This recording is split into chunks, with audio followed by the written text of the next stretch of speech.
챕터 2. 존 웨슬리. 사랑.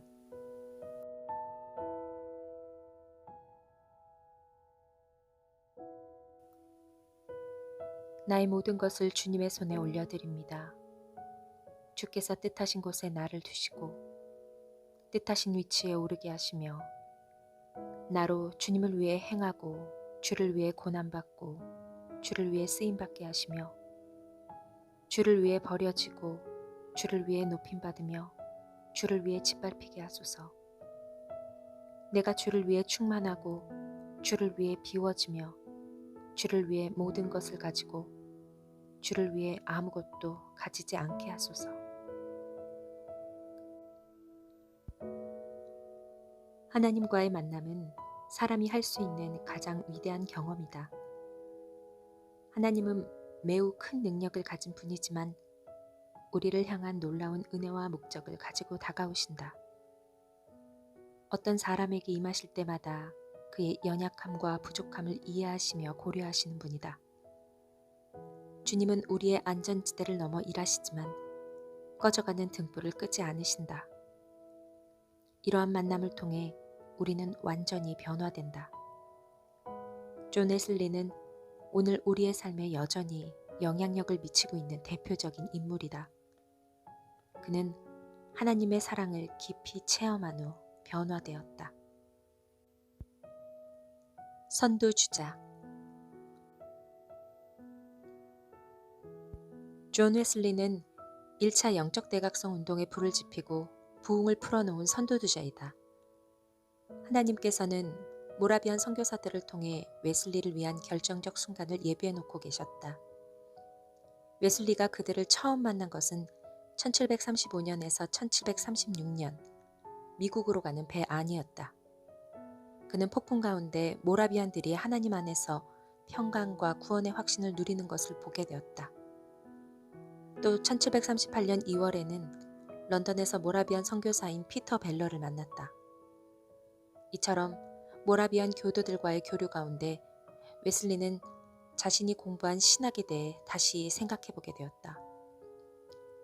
1738년 5월 24일 웨슬리는 런던 알더스게이트에 있는 모라비안 교도들의 모임에 마지못해 참석했다가 마틴 루터의 로마서 주석 서문을 듣던 중 마음이 이상하게 뜨거워지는 것을 경험했다.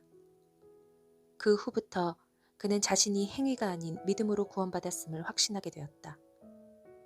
이 일 후 웨슬리는 곧바로 독일 헤른후트로 가서 모라비안 교도들과 함께 머물며 더 많이 배우고자 하였다. 같은 해 12월 31일 영국으로 돌아온 웨슬리는 동생 찰스, 복음전도자 조지 휘필드, 그리고 60여 명의 사람들과 함께 철야 기도회를 가졌는데 새벽 벽두에 하나님께서 그들 가운데 임하셨다. 이 사건은 대각성 운동에 불을 지폈고 얼마 지나지 않아 웨슬리는 야외 설교를 시작하였다. 그 후 존과 찰스 웨슬리는 감리교 운동을 시작하게 되었는데 이것을 통해 오순절주의에 큰 영향을 미친 성결운동이 태동하게 되었다. 어린 시절. 존 웨슬리는 1703년 6월 17일 영국 웨버스의 성공의 가문에서 19명 중 15번째로 태어났다. 그는 1709년 6살 때 화염에 휩싸인 집에서 기적적으로 구출되었고 10대 시절에 가난함에도 기쁨이 넘쳐흐르는 짐꾼을 만난 후 하나님께 주목하게 되었다. 이 일을 계기로 그는 자신의 신앙을 돌아보게 되었으며 금식하고 기도하는 가운데 하나님을 더 알고자 삶을 훈련하기 시작했다. 그는 1720년에 옥스퍼드로 이주하였고 1725년에는 크라이스트 처치 대성당에서 성공의 집사로 임명받았으며 1년 후에는 옥스퍼드 대학 링컨 칼리지에 들어갔다. 이 기간에 웨슬리는 토마스 아켄퍼스의 그리스도를 본받아와 제레미 테일러의 거룩한 삶과 거룩한 죽음, 윌리엄 로의 거룩한 삶을 위한 부르심, 기독자의 완전에 깊은 감명을 받았다. 1728년에 사제로 임명받은 그는 이듬해인 1729년에 정기적으로 모여 경건 훈련을 하고 어렵게 살아가는 이들에게 사랑을 실천하는 신성회에 가입하였다. 이 모임을 조직하는데 동생인 찰스와 조지 휘필드가 중요한 역할을 했다. 옥스퍼드 학생들은 이들이 철저하게 영적으로 훈련하는 모습을 보고 이들을 감리교도라 불렀다.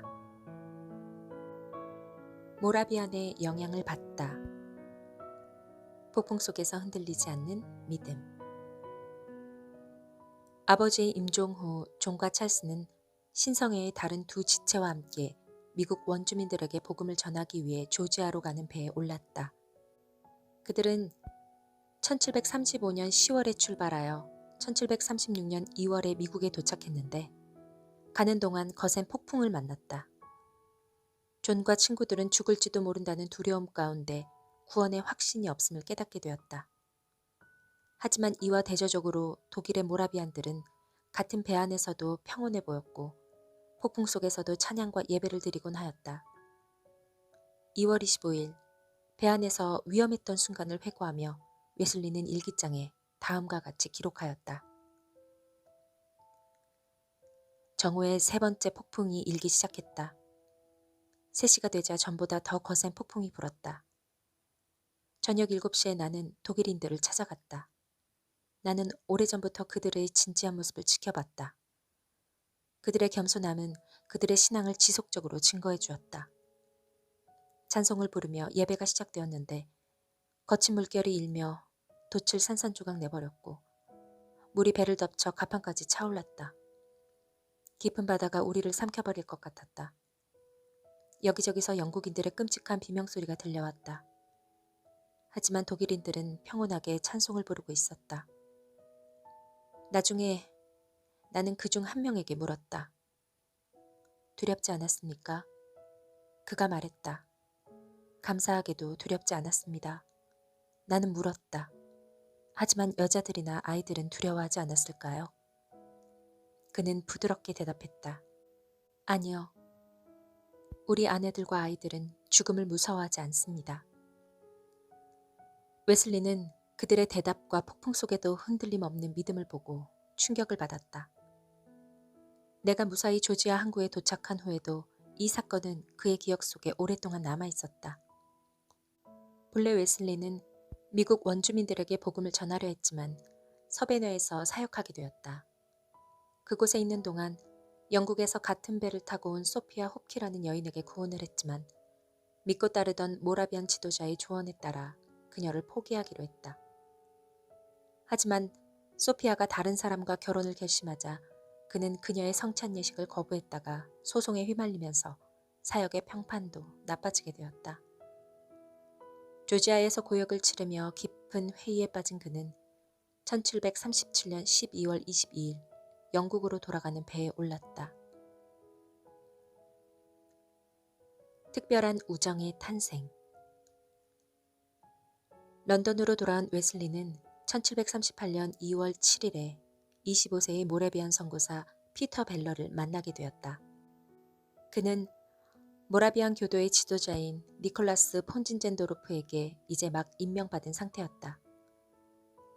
웨슬리와 피터 벨러는 신학적인 주제를 가지고 정기적인 대화를 나누었다.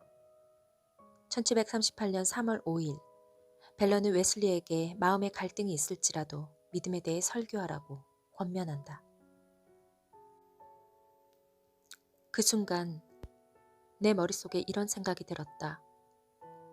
너 자신도 믿음이 없으면서 어떻게 다른 사람들에게 설교를 한다는 말인가? 당장 때려치워라. 나는 벨러에게 설교를 그만두어야 할지 의견을 구했다. 그는 절대로 그만두어서는 안 된다고 말했다. 나는 물었다.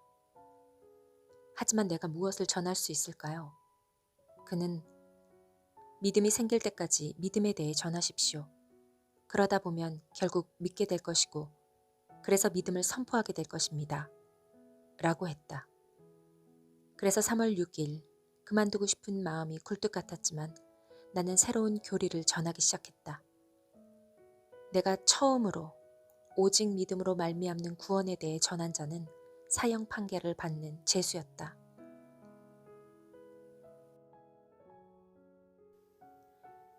이 기간에 여러 가지 사건들이 일어났는데 웨슬리는 이 일을 통해 깊이 성찰하는 시간을 갖게 되었다.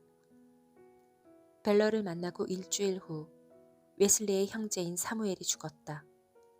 그 후 5월 14일과 20일에 웨슬리는 자신에게 12년간 큰 영향력을 미친 멘토 윌리엄 로에게 2번의 직설적인 편지를 써보냈다.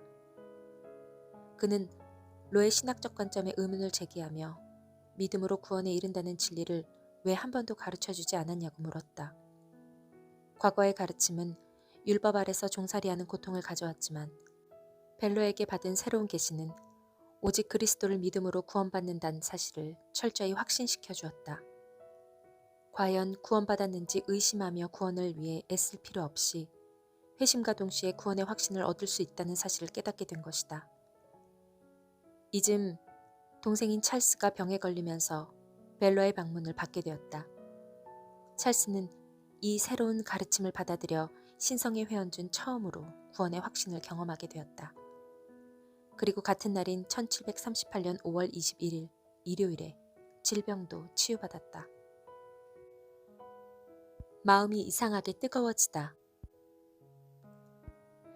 1738년 5월 24일 웨슬리는 자신이 가지고 있던 신학적 관점이 흔들리고 있는 상태에서 동생이 구원의 확신을 얻는 것을 보고 마음을 활짝 열었다. 그 주 초반에 웨슬리는 마음이 계속 슬프고 무겁다고 고백했다.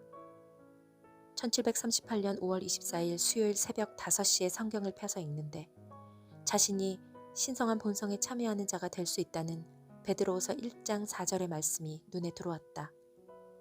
또 마가복음 12장 34절 말씀에 감명을 받고 자신이 하나님 나라에 가까이 와 있음을 깨닫게 되었다. 그날 오후 웨슬리는 런던에 있는 성 바울 성당에 초대받아 가게 되었다. 그곳에서는 주여 내가 깊은 곳에서 당신께 부르짖사오니 내 목소리를 들으시옵소서 라는 성가를 부르고 있었다. 몇 주 전부터 이전에 가지고 있던 신학적 관점의 대전환을 경험하고 있던 웨슬리는 그날 밤 주저하다가 다른 모임에 가게 되었다. 그 모임에 가기까지 마음의 갈등이 있었다는 점이 흥미롭다. 그날 저녁 별로 내키진 않았지만 알더스게이트가에서 모이는 어느 공동체의 집회에 참석했다. 어떤 사람이 루터의 로마서 주석 서문을 읽고 있었다. 8시 45분경 그리스도를 믿음으로 하나님께서 우리 마음에 역사하시면서 일어나는 변화에 대해 설명하는데 내 마음이 이상하게 뜨거워지는 것을 느꼈다. 나는 오직 그리스도만이 구원임을 믿게 되었다. 그리고 그리스도께서 나 같은 죄인도 용서하셨고 죄와 사망의 법에서 구원해 주셨다는 확신이 들었다. 나는 악의적으로 나를 이용하거나 핍박하는 이들을 위해 온 힘을 다해 기도하기 시작했다. 그리고 그것에 모인 모든 이들에게 내가 처음으로 느낀 것에 대해 공개적으로 간증하였다. 그러나 이렇게 사랑의 하나님을 경험한 직후 웨슬리는 의심에 휩싸이면서 집중적인 영적 공격을 받았다. 원수는 하나님께서 그에게 행하시는 일을 무시하며 빼앗아가려고 서둘러 움직였다. 웨슬리는 이렇게 회고한다. 집에 돌아온 후 수많은 유혹이 몰려들었지만 내가 큰 소리로 외치자 모두 사라졌다. 유혹은 물러왔다 물러갔다를 수도 없이 반복했다. 내가 눈을 뜰 때마다 주께서 거룩한 곳으로부터 도움의 손길을 보내주셨다. 나는 이 일을 전후하여 내 신앙 상태가 달라졌다는 사실을 깨달았다. 나는 씨름했다. 그렇다. 나는 율법 아래뿐 아니라 은혜 아래서도 있는 힘을 다해 투쟁하고 있었다. 그러다가 자주는 아니더라도 때로 승리하였다. 그러나 이제 나는 언제나 이기는 자이다. 웨슬리가 자신의 영적 체험을 단순한 감정으로 치부해버리고 원수의 거짓을 받아들였다면 하나님께서 그를 위해 예비하신 더 큰 것을 놓쳤을 것이다. 알더스게이트의 경험 이후 즉각적인 열매들. 마음이 이상하게 뜨거워지는 것을 경험한 후 웨슬리는 더는 전처럼 정복당했다고 느끼지 않게 되었다. 이제 그는 언제나 이기는 자였다. 그는 오직 그리스도를 믿음으로 구원받으며 누구나 하나님의 은혜를 값없이 받아 누릴 수 있다는 사실을 깨닫게 되었다. 또 자신을 대적했던 사람들을 위해 기도하고 하나님께서 자신 안에 행하신 일을 공개적으로 고백했다. 그는 두려움과 의심, 유혹을 이겨냈다. 다음 날인 1938년 5월 25일, 웨슬리는 구주와 함께하는 더 없는 기쁨을 경험했다. 아침에 눈 뜨자마자 마음과 입술로 주 예수를 고백했다. 주님께 시선을 고정하고 내 영혼을 끊임없이 그분을 기다리면서 나는 힘을 얻었다. 하지만 원수가 내게 두려움을 심으려 했다. 네가 진정으로 믿고 있다면 왜 눈에 띄는 변화가 없는 것이냐? 나는 대답했다. 그것은 나도 모른다. 하지만 분명한 것은 내가 하나님과 화평케 되었다는 사실이다. 나는 오늘 죄를 범하지 않는다. 나의 주 예수님께서 내일 일을 염려하지 말라고 하셨다. 대각성 운동이 시작되다. 하나님을 만난 후 웨슬리는 독일 헤르누트에서 3개월간 머물며 모라비안 교도들의 신앙을 배우고 연말이 되어 영국으로 돌아왔다. 12월 31일 밤 공동체와 함께 밤을 새워가며 기도와 경배에 힘쓰고 있는데 오순절 사건과 비슷한 일이 새벽녘에 그들을 강타했다. 그때 상황을 웨슬리는 다음과 같이 기록해 놓았다. 1739년 1월 1일 월요일 홀, 킨친, 잉감, 휘필드, 허친즈 그리고 동생 찰스는 60여 명의 다른 형제들과 함께 펜터레인에서 애찬을 나누고 있었다. 새벽 3시경 우리가 지속적으로 기도에 힘쓰고 있을 때 하나님의 권능이 우리 외에 매우 강하게 임하셨다. 그러자 많은 이들이 넘치는 기쁨에 울부짖었고 바닥에 쓰러졌다. 하나님의 권능의 임재에 놀라고 두려워하던 우리는 정신을 차리자마자 한 목소리로 주님을 찬양합니다. 오 하나님, 당신은 우리의 주인이십니다. 아침 기도회 때 부르는 찬송가를 불렀다. 이렇게 하여 새해를 맞으며 하나님을 찾기로 결심한 성도들의 모임을 통해 대각성이 시작되었다. 몇 달 후인 1739년 3월에 웨슬리는 휘필드의 권면에 따라 야외 설교를 시작했다. 그가 선한 행실과 의로운 삶이 아니라 오직 그리스도를 믿는 믿음을 통해 구원받는다고 선포하기 시작하자 하나님께서 사람들을 위해 운행하시며 깊은 회개가 터져나왔다. 웨슬리가 안전지대 밖으로 나오자 그 안에 있던 기름 부음이 보다 크게 활성화되기 시작한 것이다. 웨슬리는 교회의 초청을 받아 말씀을 전했을 뿐 아니라 교회가 자신을 받아들이지 않을 때에는 들과 오두막 그리고 회관에서도 말씀을 선포했다. 나중에 그는 모라비안 교도들과 결별하고 감리교를 세웠다. 1739년 5월 12일 브리스틀에서 감리교 예배당의 정초식이 거행되었다. 또 웨슬리는 성공회 교회의 임명을 받지 않은 지역 주민도 말씀을 전할 수 있게 허락해 주었다. 이것은 당시 전통에 위배되는 것이었지만 감리교가 급격히 확장하게 된 핵심 요인이었다. 성령의 새로운 나타나심. 웨슬리는 전에 본 적 없는 성령의 나타나심을 보게 되었다. 1739년 여름 웨슬리와 휘필드는 이 주제로 대화를 나누었다. 휘필드와 하나님께서 내면에서 일하심으로 수반되는 외적 변화에 대해 나누게 되었다. 나는 그가 실상을 완전히 잘못 이해하며 반대하고 있음을 알게 되었다. 하지만 다음날 그는 더 많은 것을 이해하게 되었다. 설교에 적용하여 모든 죄인들에게 그리스도를 믿으라고 초청하자마자 그에게 나아오던 4명이 거의 동시에 쓰러진 것이다. 그중 한 명은 완전히 의식을 잃은 채 아무런 미동도 하지 않았다. 두 번째 사람은 몸을 심하게 떨었고 세 번째 사람은 전신의 경련이 일었는데 신음은 물론 아무 소리도 내지 않았다. 네 번째 사람도 똑같이 경련을 일으켰는데 큰 소리로 하나님을 부르며 눈물을 흘렸다. 이때부터 우리는 하나님을 기뻐하시는 방법으로 그분의 일을 하실 수 있게 모든 것을 내어드리게 되었다. 사람들이 어떻게 이해할 수 없는 현상을 통해 그리스도께 나오게 되는지 이성적으로 이해하기는 어렵다. 대부분의 사람들이 거부감을 갖는 일에 오히려 끌리는 이들도 있다. 하나님은 그분의 뜻대로 자신을 계시하시고 인류가 겸손히 따라오기를 원하신다. 이것이 바로 복음의 놀라운 신비이며 예수님의 제자로 부르시는 영광스러운 초대이다.